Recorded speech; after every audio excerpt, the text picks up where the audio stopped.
எல்லாருக்குமே வெப்சைட்னா என்னன்னு தெரியும். அப்படி இருக்கும்போது எல்லாருக்குமே தனக்குன்னு ஒரு வெப்சைட் வைக்கணும்னு ஒரு ஆசை இருக்கும். அந்த வெப்சைட் எப்படி கிரியேட் பண்ணுறது அப்படிங்கிறத பற்றி நம்ம இந்த வீடியோவில் பார்ப்போம்.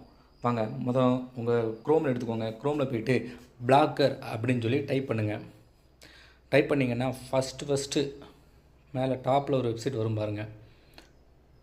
அதை கிளிக் பண்ணணும். ஓகேங்களா? அதாவது எப்படின்னா காட்டுறேன் பாருங்கள். மேலே டாப்பில் வருது பார்த்தீங்களா, பிளாக்கர்.comனு வருதா, அதை கிளிக் பண்ணிட்டீங்க அப்படின்னா அதுக்கப்புறம் உள்ளே போனோன்னே நேம், உங்கள் பிளாக்கரோட நேம் வந்து கேட்கும். என்ன நேம் வைக்கணும் அப்படின்னு டைட்டில் போட்டுக்கோங்க. என்ன நேம் வைக்கணும் போட்டுட்டு அதுக்கப்புறம் நெக்ஸ்ட் கொடுங்க.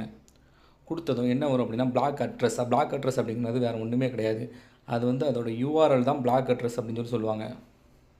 ஓகேங்களா? அதுக்கப்புறம் நெக்ஸ்ட் வந்து என்ன வரும் அப்படின்னா அந்த பிளாக்கரோட நேம், அதாவது பிளாக்கருக்கு நீங்கள் வைக்க போகிற நேம் வந்து காட்டும். அதை நீங்கள் டைப் பண்ணி முடிச்சிட்டிங்க அப்படின்னா அவ்வளோதான், பிளாக்கை நீங்கள் கிரியேட் பண்ணிட்டீங்கன்னு அர்த்தம். அதுக்கப்புறம் என்ன பண்ணணும், போஸ்ட் போடுறது எப்படி அப்படின்னா மேலே சைடில் 3 கோட் இருக்குது. அதை கிளிக் கொடுத்தீங்க அப்படின்னா எல்லாம் ஒரு இது ஓப்பன் ஆகும். அந்த காலமில் வந்து அதில் நியூ போஸ்ட் அப்படின்னு சொல்லி ஒரு பாக்ஸ் இருக்கும். அதை கிளிக் பண்ணிட்டீங்க அப்படின்னா உங்களுக்கு போஸ்ட் நீங்கள் போடுறதுக்கான டைட்டிலும் பாடியும் கிடச்சிரும். அதுக்கப்புறம் நீங்கள் அதில் மேலே உள்ள போஸ்ட் டைட்டில் இருக்கா, அந்த இடத்துல போஸ்ட்டோட டைட்டில் கொடுத்துட்டு கீழே வந்து போஸ்ட் கண்டென்ட் போட்டுருக்கணும். அந்த இடத்துல நீங்கள் போஸ்ட் வந்து என்ன போஸ்ட் போட போகிறீங்கிறத போடணும். கண்டென்ட்டை போட்டுட்டு அதுக்கப்புறம் என்ன பண்ணணும் அப்படின்னா பப்ளிஷ் கொடுத்துட்டு, பப்ளிஷ் போஸ்ட்னு சொல்லி ரைட்டில் இருக்கும் பாருங்கள், பப்ளிஷ் கொடுத்துட்டு நீங்கள் உங்கள் வேலை முடிஞ்சது, அவ்வளோதான். நீங்கள் போஸ்ட் போட்டிங்க. அதை செக் பண்ணுறதுக்கு என்ன பண்ணணும் அப்படின்னா 3 புள்ளி இருக்கும். அந்த புள்ளியை கிளிக் பண்ணிங்க அப்படின்னா வியூ அப்படின்னு சொல்லி ஒரு ஆப்ஷன் இருக்கும். அந்த ஆப்ஷனை கிளிக் பண்ணிங்க அப்படின்னா நீங்கள் போட்ட போஸ்ட் வந்து அப்படியே ஷோ ஆயிரும். அவ்வளோதாங்க.